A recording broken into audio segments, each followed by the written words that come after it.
Okay, we're going to be talking right now about the Max Headroom uh, pirate hijacking situation and some other incidents. We got Cowboy Corbin with us, and he's going to be talking about it. If we have anything to say about it, we can say it now, and plus Darren, I guess, and afterwards.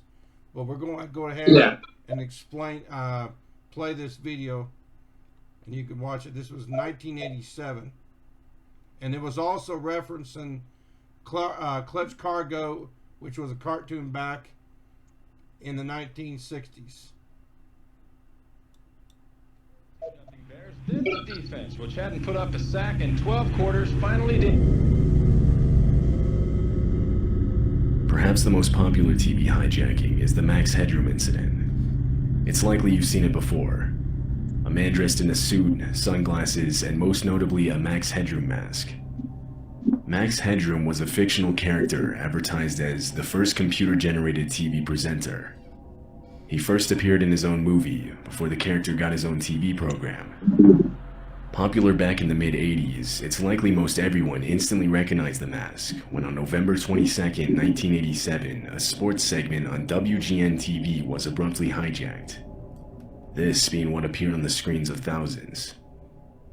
McMahon and McKinnon, 14-0 Bears. Then the defense, which hadn't put up a sack in 12 quarters, finally did.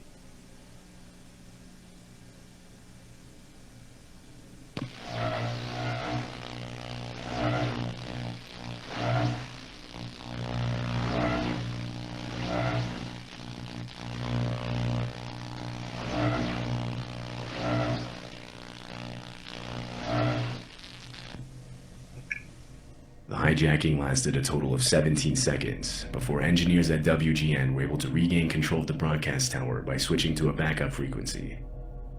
At the time, not even they knew what had happened.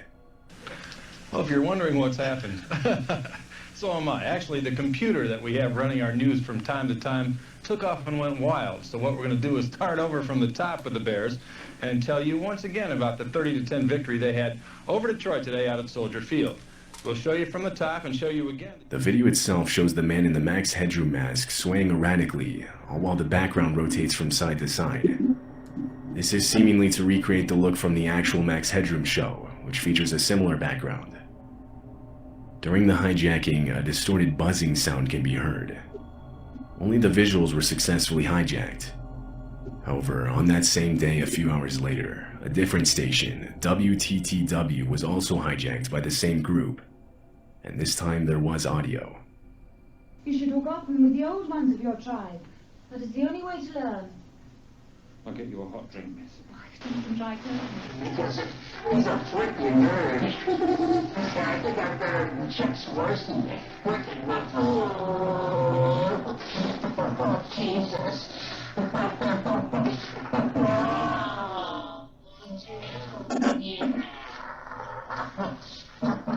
That's the way.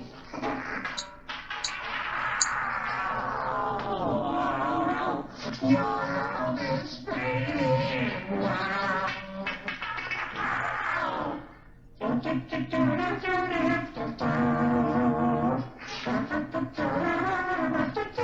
I still see the X. Oh, my pile.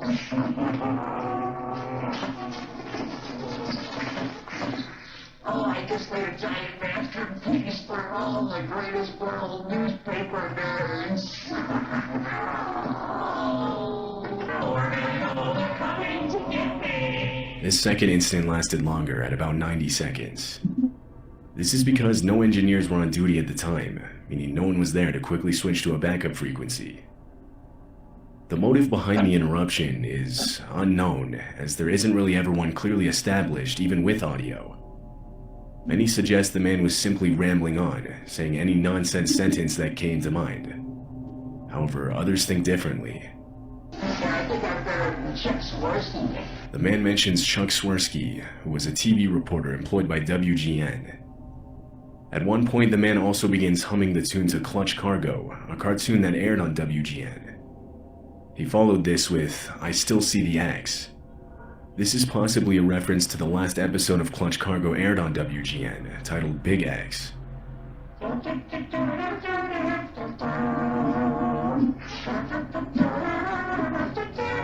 still see the X. Oh, I guess they're a giant masterpiece for all the greatest world newspaper nerds. Additionally, the man mentions how he made a giant masterpiece for all the greatest world newspaper nerds. He likely meant World's Greatest Newspaper, or WGN, the first station that was hijacked. Perhaps he felt wronged by the station in some way, and the hijacking was deliberately created for and against WGN. Or maybe everything he said was all nonsense. Whatever the case, the FBI immediately started an investigation, confident they would be able to find whoever was responsible for the interference. But the odds, I'd say, if a guy continues to involve himself, either sporadically or continuously, very great that we will determine who it is. Months, years, and now even decades have passed with no sign of who's behind the Max Headroom mask. All we know for sure is what's shown in the video. At least 3 people were involved, one under the mask, one behind the camera, which can be proven from a slight shift in the camera's angle at one point, and one rotating the background, which is shown stopping when they step into frame themselves. Also known is that the video was not recorded live, rather it was pre-recorded. This is proven with the visible cut in the video. To this day, it remains unknown who hijacked the 2 TV stations. No one has ever been charged. On August 19, 1987, during the 4 p.m. edition of KNBC's Channel 4 News, reporter David Horowitz was interrupted by an unidentified man walking into the studio. The man appears in frame armed and hands David a set of papers. He instructs him to read them.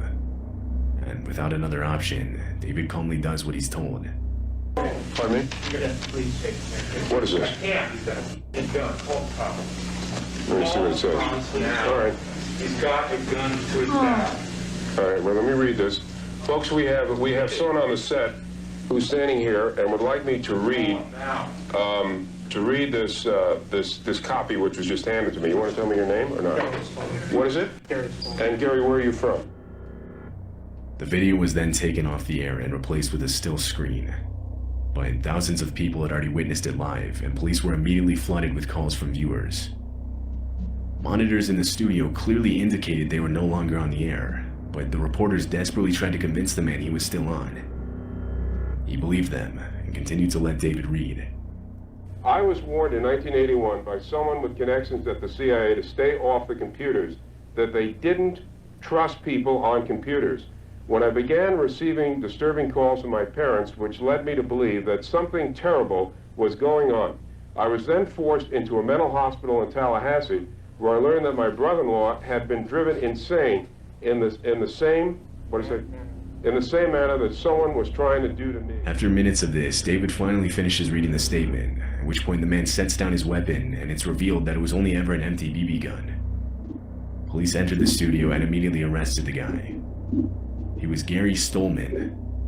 He managed to get in the studio as a guest to an employee.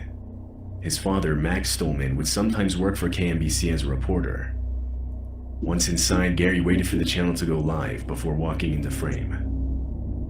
Now, written on the paper Gary wanted read, it turned out to be a nonsense statement on the CIA, alien life, and other conspiracy-type stuff. One of the sections read, "The man who has appeared on KNBC for the past 3 years is not my biological father. He is a clone, a double created by the Central Intelligence Agency and alien forces.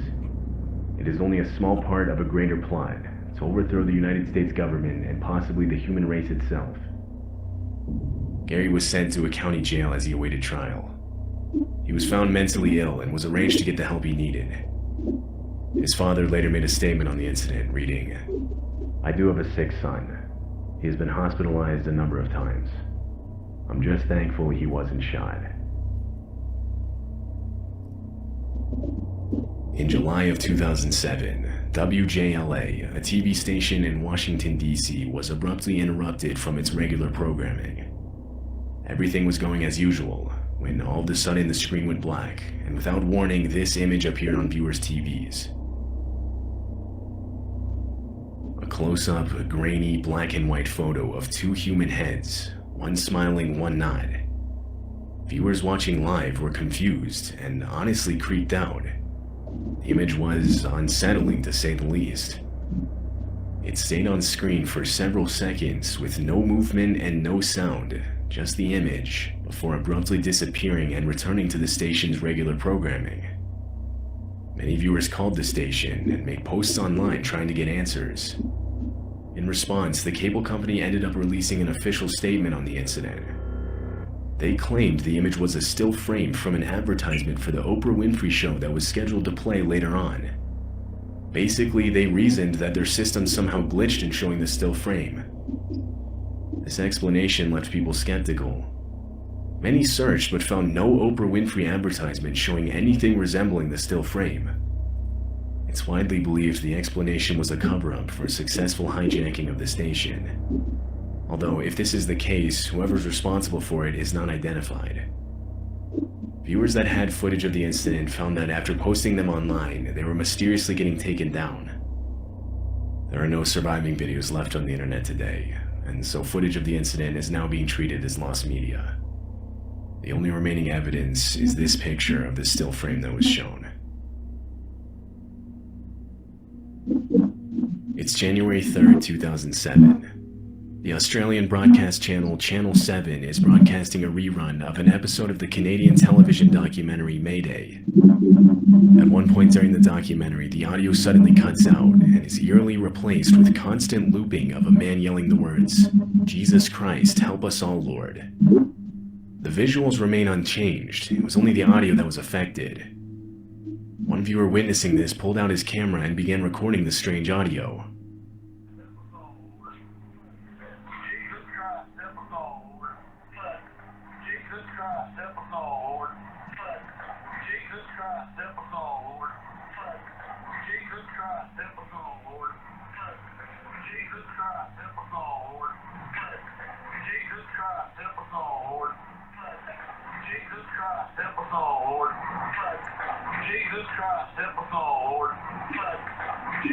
This would go on for over 5 minutes before returning back to the documentary's original sound.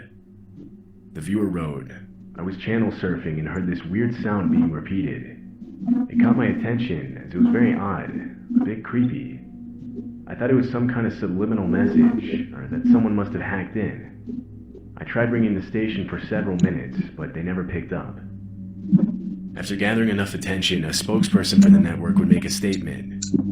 He denied the transmission being a prank or security breach, and actually claimed that the repeated line was a part of the original broadcast. He further stated that the audio actually said, "Jesus Christ, one of the Nazarenes." However, there's almost no similarity between the two phrases. People took this statement almost as a joke, considering how absurd it was. It's believed the station's audio was temporarily hijacked, and the network didn't want to admit to it. A few independent researchers began an investigation on where the original audio came from, and surprisingly, it was actually found. It turns out the audio came from the haunting video of Preston Wheeler reacting to an ambush on his convoy in Iraq.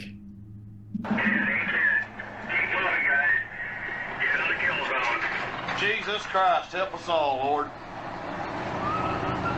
This attack occurred after the convoy had made a wrong turn down a dead-end street, though Preston was fortunate enough to make it out alive. The finding of this video seemed to raise only more questions, like the reason behind why the hijacker chose to use this audio. No further information would ever be discovered. The whole situation kinda just slowly died down with no real answers. The hijacker responsible was never identified.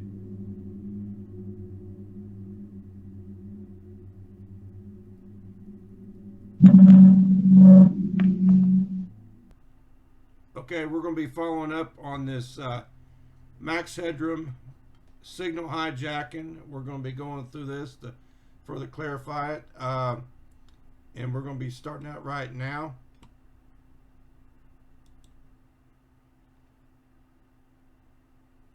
Okay, so basically right now, I'm going to go ahead and read what the Max Headroom incident was basically beginning and give you a full length of a description about the Max Headroom incident. We're not going to be speaking about any of the videos that was also played on this video, so I'm going to go ahead and give you the reading of the Max Headroom incident. The Max Headroom incident signal hijacking occurred on the night of November 22nd, 1987, when the television signals of two stations in Chicago, Illinois, were hijacked briefly, sending a pirate broadcast of an unidentified person wearing a Max Headroom mask and costume, or Max Headroom mask and costume. Where am I at? Okay, to thousands of home viewers. The first incident took place during the sports segment of independent TV station WGN TV, or TV's 9 p.m. newscast. Like the later signal intrusion, it featured a person wearing a mask swaying erratically in front of swiveling congulated metal panel, apparently meant to resemble Max Headroom's animated geometric background. Unlike the later intrusion, the only sound was a loud buzz. The interruption went for almost 17 seconds before the engineers at WGN were able to regain control of their broadcast tower. The second incident occurred about 2 hours later during PBS member station duty at the effect tower. The signal takeover was most sustained, and the mask for New Coke, the animated TV series Clutch Cargo, WGN sportscaster Chuck Skorsky, greatest newspaper nerds, and other seemingly unrelated topics. The video concluded with the masked figure's bare buttocks. Good God, I'm glad freaking TV's going out of biz. Being spanked by a responding bed over female dog, as well as the figure was crying and screaming at that point. The hijackers ended the pirate transmission, and the normal programming resumed after a total interruption of about 90 seconds.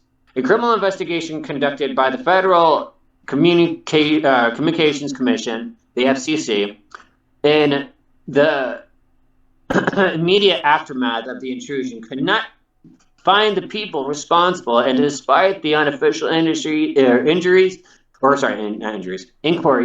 and much speculation over the ensuing decades, the culprits have yet to be positively identified. The signal intrusion, both Max Headroom broadcast signal intrusion incidents took place on local Chicago television stations on the night of Sunday, November 22nd, 1987. WGN TV. The first intrusion took place at 9:14 p.m. during the sports segment of WGN TV's The 9 O'Clock News. Home viewer screens went black about after 15 seconds before the footage of a person wearing a Max Headroom mask and sunglasses is displayed. The individual rocks erratically in front of the rotating congulated metal panel that mimics the real Max Headroom geometric background effect, accompanied by a staticky and garbled buzzing sound. The entire intrusion lasted about 20 seconds and was cut off when engineers at WGN changed the frequency of the signal, linking broadcasting studio to the station transmitter atop the John Hancock Center. Upon returning to the airwaves, WGN sports anchor Dan commented, "Well, if you're wondering what just happened, so am I," and joked that the computer news took off and went wild. Roan then proceeded to restart his report of the day's Chicago Bears game, which had been interrupted by the intrusion. Here is the video that we're going to be showing so you can get a better get the actual raw footage instead of having somebody narrate the video. Go ahead.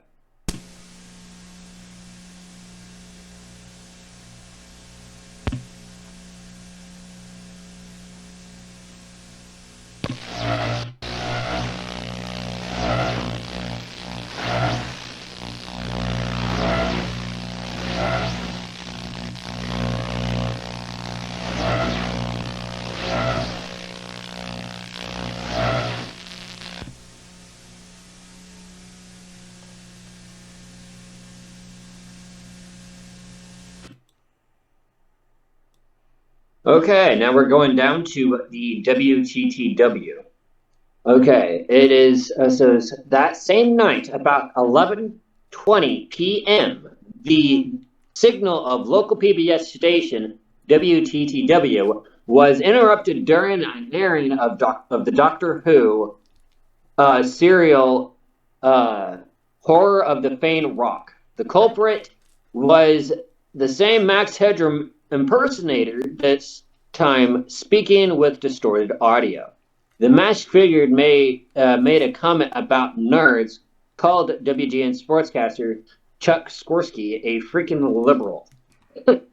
Held up a can of Pepsi while saying "Catch the Wave," a slogan from the campaign for Coca-Cola. Featuring the Max Headroom character, and held up the middle finger inside what appeared to be a hollowed out dildo. If you guys do not know what that is, I do not know what to tell you. Your discretion is advised. The figure then ran through a series of quick comments, song snippets,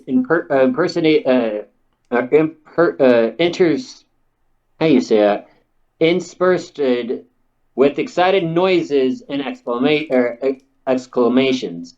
Max saying the phrase "Your love is fading," hummed part with the theme song of the 1959 animated series Clutch Cargo, and said, "I see the X." This was a reference to the last episode of that show, which is sometimes misheard as "I stole CBS." He also fanged defecation, complaining about his piles, and explaining that he had made a giant masterpiece of all the greatest world newspaper nerds. WGN's tall letters stands for World's Greatest Newspaper. and discussed sharing a pair of dirty gloves that stand with his brother after a crude video edited. The person had moved mostly off screen to the left with his partially exposed buttocks, aka his ass. That's what a buttocks looks like. Visual from the side with a female figure wearing a French-made costume and what appeared to be a mask appearing on the right edge of the frame. The unworn Max Headroom mask was briefly held in a view while the voice cried out, "Oh no, they're coming to get me! Ah, make it stop!" And the female figure began spanking Max with a fly swatter. The image faded briefly into static, and the viewers were returned to the Doctor Who broadcast after the total interruption of about 90 seconds. Okay, Technicians of the WTTW studio.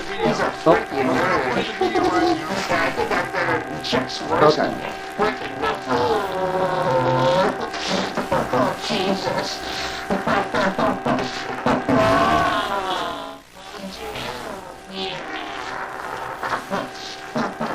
Catch the wave.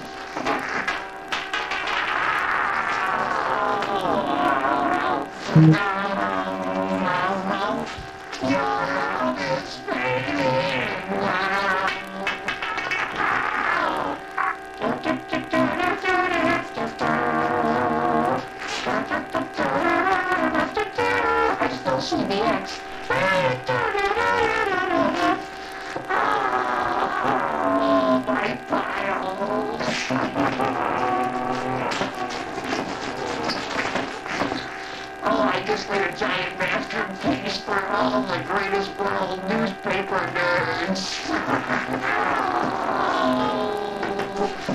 My brother is wearing the other one.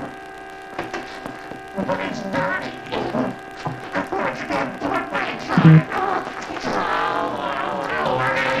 Coming to get me.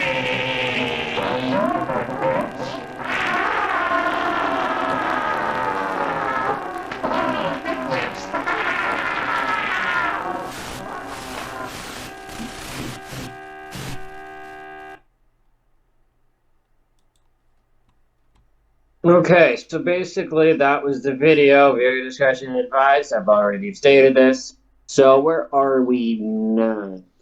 Go up a bit. Okay, okay, I see it now. I see. Technicians at WTTT studios cannot broadcast, counteract the signal to take over because there were no engineers on duty at that hour. At the Sears Tower, known as the Willis Tower, where the station's broadcast tower was located, according to the station's sportsman Anders Yoakum, technicians monitoring the transmission from WTTW headquarters attempted to take corrective measures but couldn't. Air Director Paul Rizzo recalled that as the contract got weirder, we got increasingly stressed out about our inability to do anything about it.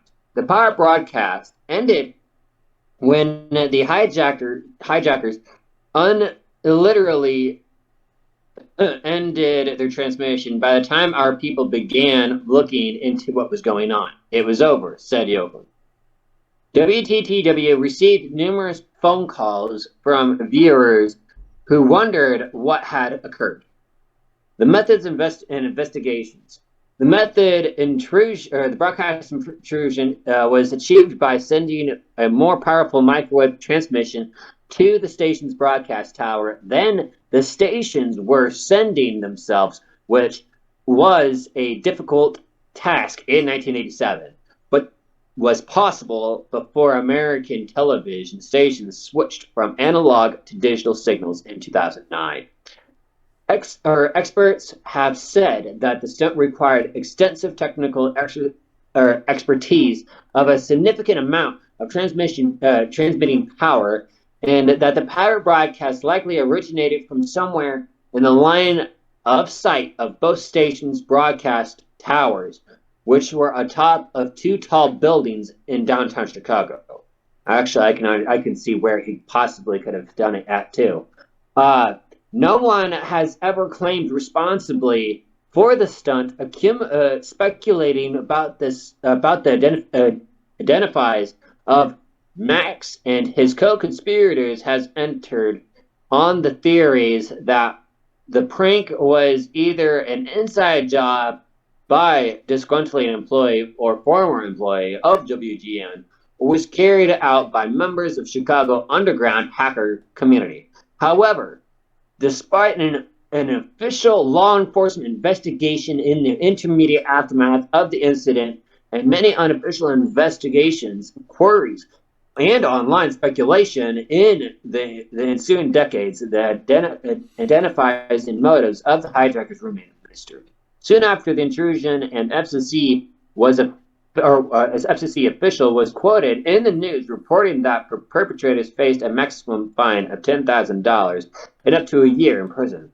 However, the 5-year statute of limitations was surprised in 1992, so the persons responsible for the intrusions would no longer face the criminal punishment. Okay, we're going to be following up about the Max Headroom pirate incident. But before we do that, we're going to be talking about the TV station that was held at gunpoint, and also the image. It was at the TV station. We're going to be talking about that. Let's begin on that one before we talk about the Max Headroom pirate. Okay, so which one do you want to start on first? Would you want to start on the gunman, or do you want to start on the gunman?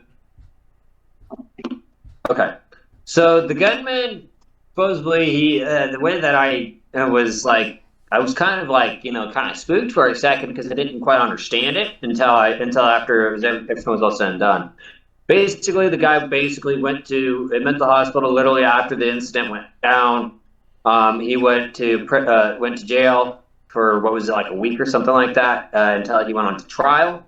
And during that trial, he was basically sent to a psych ward to put him back onto a better health span. And that gun was a BB gun. And even a BB gun can be intimidating, especially on how the BB gun does look or how it looks like and everything of the sort. Usually nowadays, BB guns do not have like the orange tip, especially when it comes down to those specific circumstances like airsoft rifles or anything of the sort. Overall, with the situations that actually went down when it came down to the gunman, quote unquote, the psychopath that actually explained that his quote unquote father was a clone and that the CIA implanted this specific person into this specific news broadcasting system.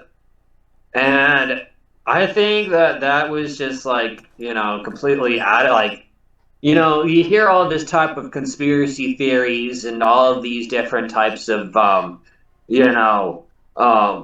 conspirators that will try to be able to make you believe something like that. And yeah, we dealt with something kind of similar actually this week, but we're not going to get into any detail about that. But yeah, but with when it comes down to like conspiracy theories and everything about aliens and everything like that, especially when it comes down to that, especially how the government literally stated that there was aliens and stuff.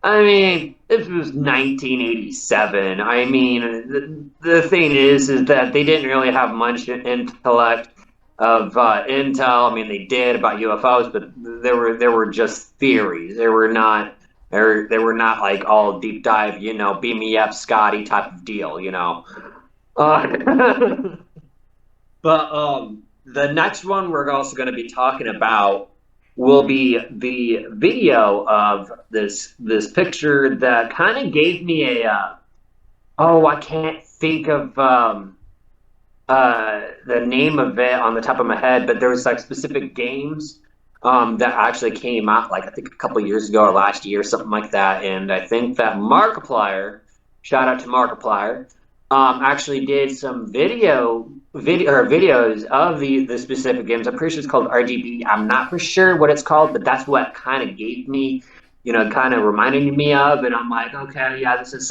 feels like some type of freaking creepy pasta of some sort, right?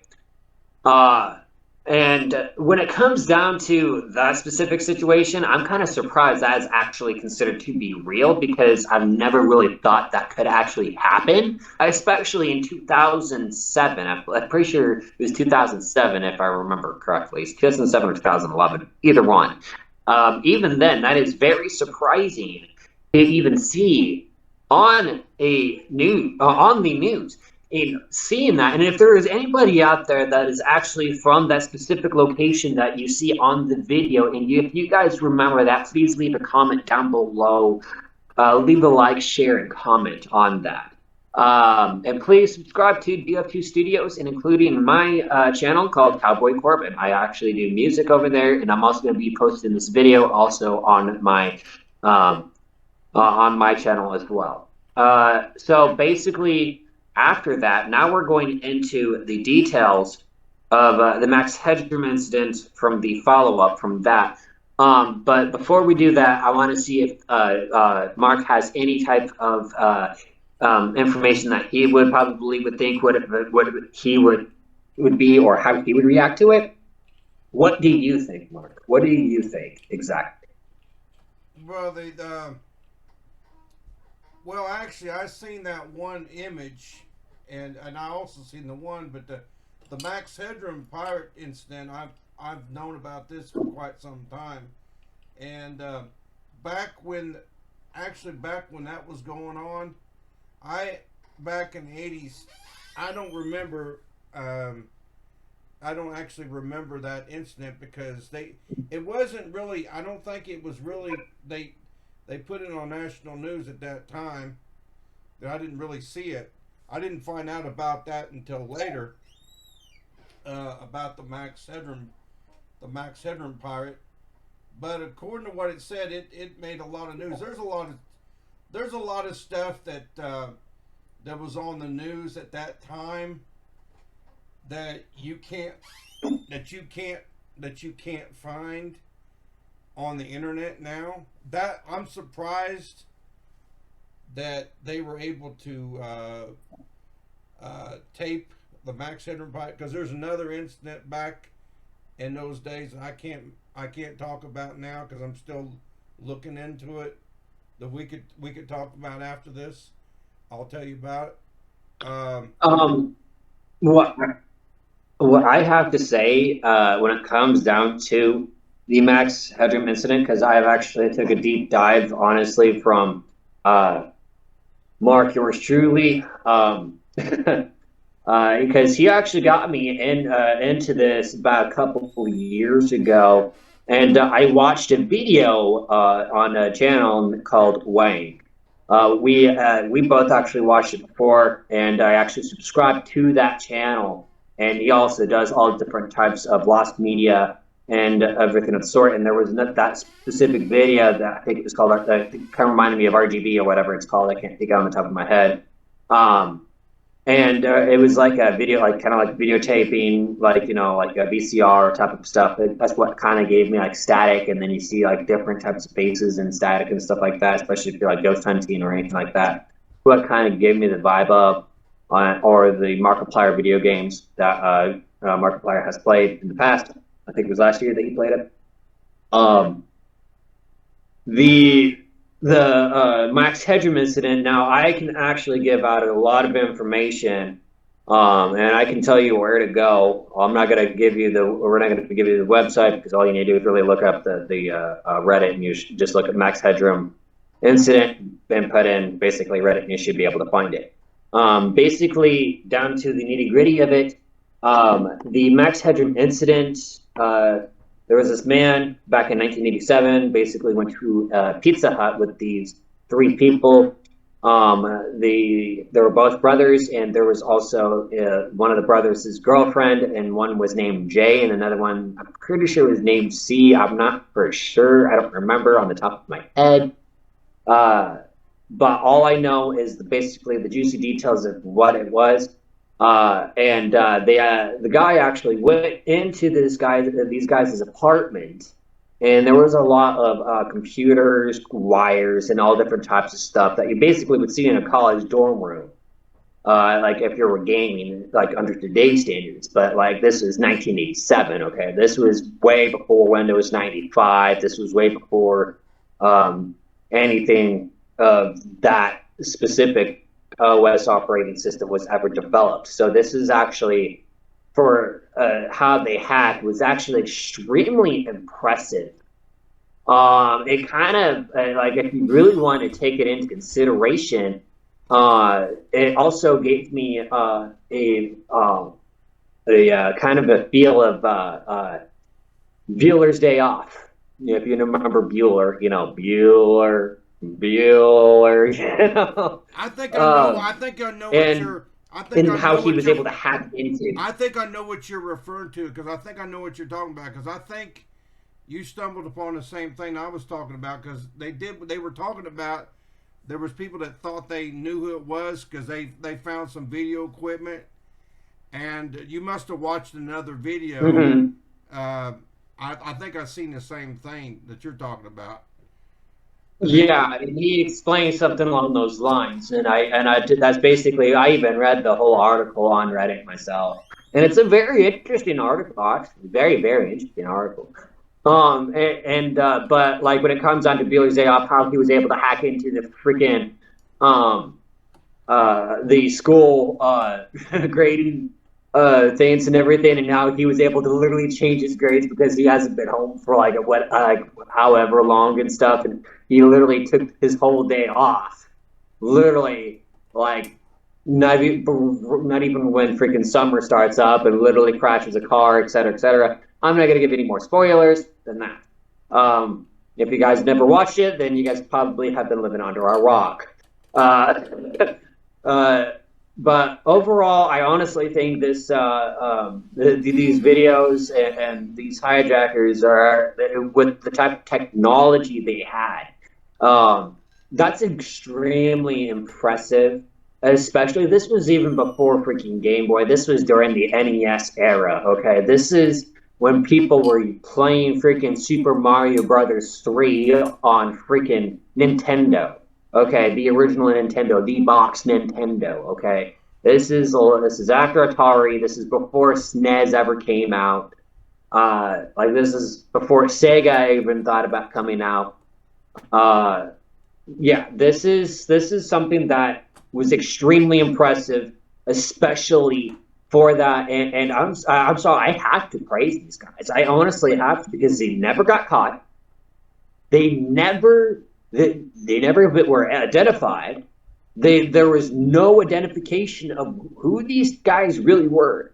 It's like playing Hijacking back in the 1960s. I can't think of the name of who he is. That's what it reminds me of. It's a similar type of thing where they did not get caught, and it is extremely impressive and extremely like intriguing to actually find out that these are the guys that actually did it, but we do not actually truly know. So, my question is, who are they? And what did they do? What were they trying to find? And how did they do it with the technology that they had? If you guys have any opinions, please leave your comments down below. Please leave a like, share, and follow. And I think this is pretty much the end of the video. Is there anything that you want to say, Mark? No. There's some other things I need to work on. We'll be talking about that we'll be working on here in a little bit. Okay. But we'll just sign off here, and we'll be talking about other topics here in the next video.